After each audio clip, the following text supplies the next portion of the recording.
This is the Hydra, a mythical beast from Greek mythology that Hercules was tasked to kill.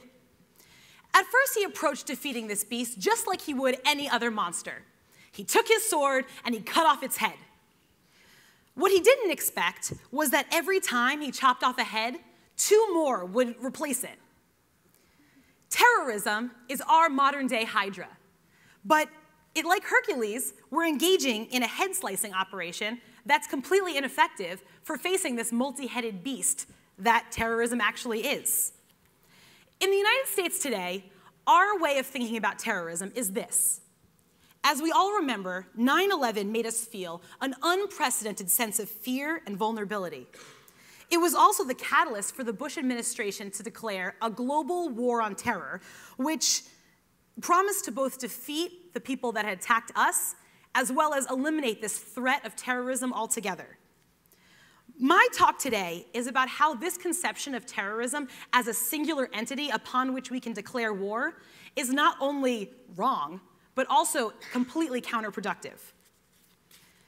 Because 9/11 was the moment that our country tuned into terrorism, for many Americans, it became the definition of what a terrorist group, or what a terrorist attack is. The image we have is of multiple attacks occurring in a single day, killing thousands of people in one fell swoop. When we think about terrorist groups, we think of Al-Qaeda as the rule, an anti-Western, Islamic, fundamentalist organization that operates in many countries, is state-sponsored, and well-funded.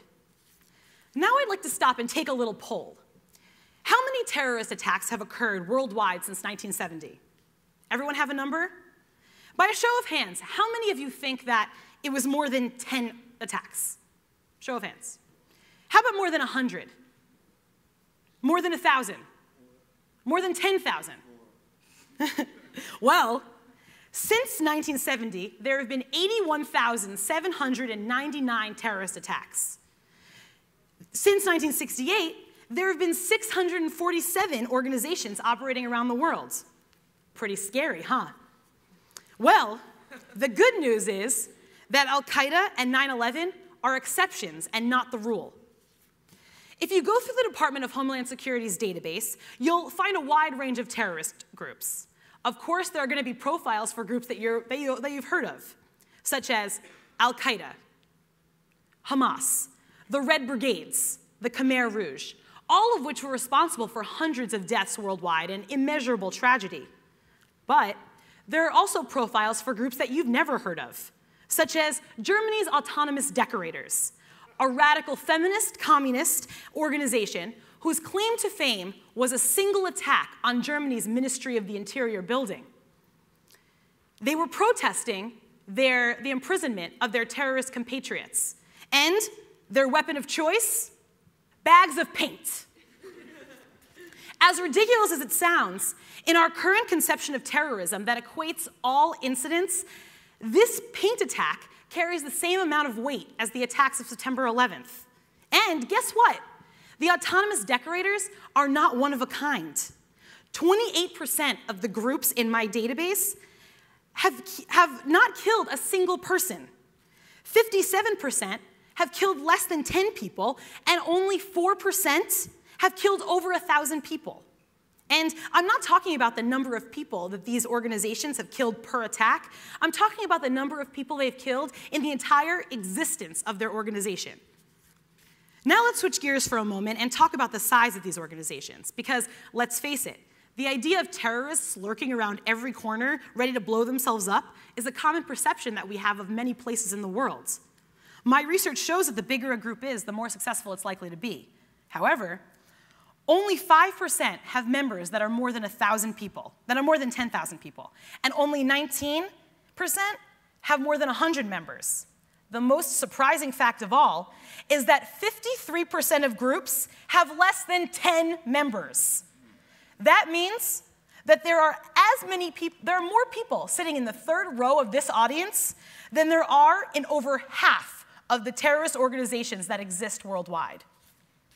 The even better news is that the majority of these groups do a good job getting rid of themselves without us having to do anything. Here's a pie chart that shows the different ways that terrorist groups have ended.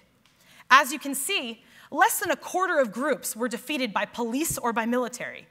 The rest either ceased to be relevant due to external factors, chose local politics over violence, or just disappeared inexplicably. Now that you're all breathing sighs of relief, I guess it's time to share the bad news. It won't come as a surprise to any of you that some terrorist organizations are really big and do kill a lot of people and pose massive threats to both our national and international security. What's worse is that these groups have characteristics that make them likely to last a long time. One way that the United States is dealing with the threat is by putting them on the Foreign Terrorist Organization, or FTO list, which, although may not sound like much, is actually a very big deal. Once a group is on the list, anyone found with connection to this group is arrested, affiliated bank accounts are frozen, passports are taken away, and countries that support them are punished. Interestingly, my analysis shows that groups designated as FTOs are actually likely to continue to be ongoing, despite the fact that putting them on the list is supposed to lead to their demise. Although one reason for this could be that we're only putting the biggest and baddest groups on the list, a question to ask is, might our policies be legitimizing these groups and inadvertently keeping them alive? Unfortunately, 6 minutes is not enough time for me to lay out a good counterterrorism plan. But my hope is that you leave here with a better idea of what this thing that we've declared war on actually is.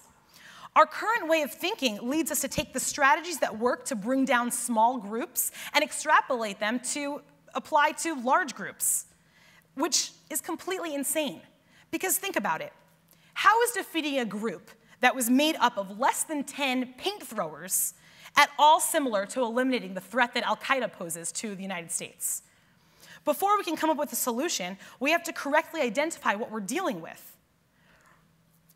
Rather than focusing on attacks that occur, we need to focus on the organizations behind these attacks. We must understand the beast before we start fighting it, so that next time we cut off some heads, we won't have to watch in horror as they grow back. Thank you.